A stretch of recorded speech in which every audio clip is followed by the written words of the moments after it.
మానవ సేవే మాధవ సేవ అనే లక్ష్యంతో స్వామి వివేకానంద పనిచేశారని ఏబీవీపీ రాష్ట్ర నాయకులు బండారు ప్రశాంత్ కుమార్ అన్నారు. శుక్రవారం మెదక్ జిల్లా తూఫాను మండల కేంద్రంలో ముందస్తు స్వామి వివేకానంద జయంతి వేడుకలు నిర్వహించారు.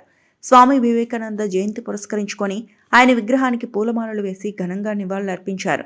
విద్యార్థులు స్వామి వివేకానందుని స్ఫూర్తిగా తీసుకోవాలని సూచించారు.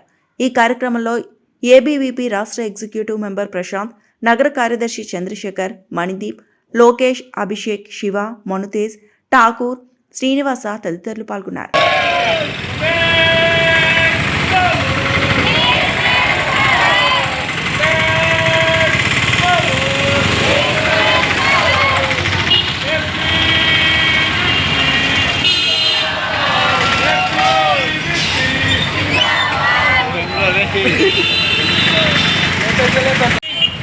भारत माता की जय, भारत माता की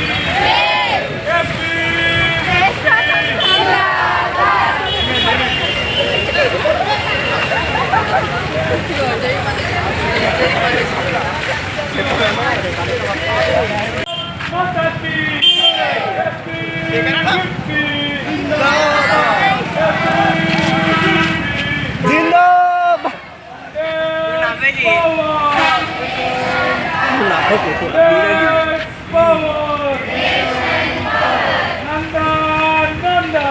विवेकानंद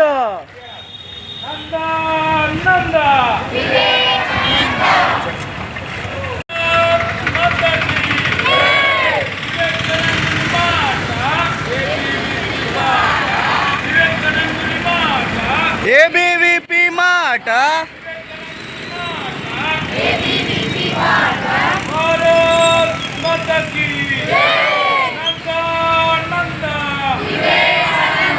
नंदा नंदा देश पावर देश पावर। అందరికీ నమస్తే.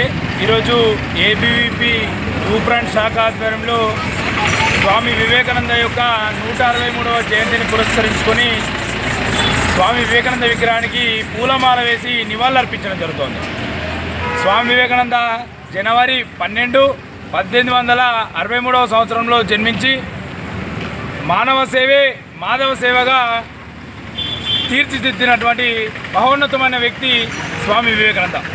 ఇప్పుడున్నటువంటి యువతి యువకులంతా స్వామి వివేకానందను ఆదర్శంగా తీసుకొని ముందుకు పోవాల్సిన అవసరం ఎంతో ఉంది. అమెరికాలోని చికాగో మహాసభలో భారతదేశ ఔన్నత్యం కోసం ఎంతో చాణచక్యంగా చెప్పినటువంటి మహోన్నతమైన వ్యక్తి స్వామి వివేకానంద. కావున ప్రతి విద్యార్థి, ప్రతి దేశంలోని ప్రతి విద్యార్థి అంతా స్వామి వివేకానందను ఆదర్శంగా తీసుకొని ముందుకు పోవాల్సిందిగా కోరుకుంటున్నాము. స్వామి వివేకానంద మాటనే ఏబీవీపీ బాటగా తీసుకొని అఖిల భారతీయ విద్యార్థి పరిషత్ పనిచేస్తుందని చెప్పేసి తెలియజేస్తూ ఉన్నాము. జై హింద్, జై భారత్. నా పేరు చంద్రశేఖర్, నేను తూప్రాన్ టౌన్ సెక్రటరీ. ఇప్పుడు ఏంటంటే మన వివేకానంద జయంతి, ఎందుకంటే వివేకానంద బాటనే ఏబీవీపీ బాట. ఇప్పుడు ఎందుకంటే వివేకానందుడు మనకి ఎట్లా ఉండాలి ఏంటి మనకు అన్నీ నేర్పించినాడు. స్టూడెంట్స్ కోసం మనం ఏంటంటే ప్రతి దానికి కొట్లాడేది, స్టూడెంట్స్ కోసం కొట్లాడేది ఏబీవీపీ. ఎందుకంటే ఏబీవీపీ మొత్తం వివేకానంద బాటలో నడుస్తుంది. ఇప్పుడు వివేకానంద జయంతి నేషనల్ యూత్ డే, ఇట్లా మొత్తం యువకులే ఉంటారు కాబట్టి ఇప్పుడు వివేకానంద జయంతి జరుపుకుంటున్నాము. ఇప్పుడు మనం జనవరి 12కి ఉంది. ఇప్పుడు ఎందుకంటే స్టూడెంట్స్కి హాలిడేస్ ఉన్నాయి కాబట్టి ఇప్పుడు మనం ఈరోజు చేయడం జరుగుతుంది. అందుకే జై హింద్, జై భారత్. మరిన్ని అప్డేట్స్ కోసం మా ఛానల్ని సబ్స్క్రైబ్ చేయండి.